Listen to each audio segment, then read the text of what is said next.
Hello, welcome to Lesson 2. I'm Steve and I'll be with you throughout the rest of the Ielts course. The first lesson in this chapter is all about economics and politics. Economics and politics are considered two of the most challenging topics for some Ielts takers, since the questions under these topics are broad and require knowledge about economics, globalisation, political leaders, and laws and policies. Questions that allow you to make predictions and comparisons between leaders, countries and laws may also be found in this topic. Economics and politics are topics that are difficult to answer because main points and supporting ideas regarding these should be given examples or pieces of evidence. Being able to state factual information from news, research and surveys will make you sound more confident and convincing. Thus, memorising evidence is a key skill in Part 3 to be able to fully support your answers.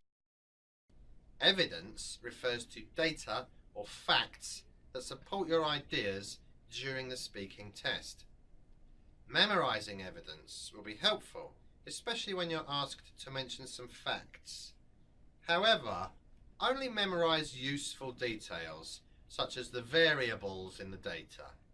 It's also useful to mention the source of your information if it's known. Here are some phrases that can help you introduce your evidence. However, remember not to memorise the whole passage or information in the exact way it was said or written. Just like your answers, you need to rephrase your evidence. Now let's look at some questions under economics and politics. This is one example of a difficult question under politics. The yes-no question asks for an opinion which can be supported by either an opinion or a fact. If you have memorised or know any evidence to make your answer more convincing, state it using one of the phrases mentioned earlier. You'll be speculating in this question. Mentioning what basis you have for having that projection will be part of your answer, so memorised evidence or factual information will be useful.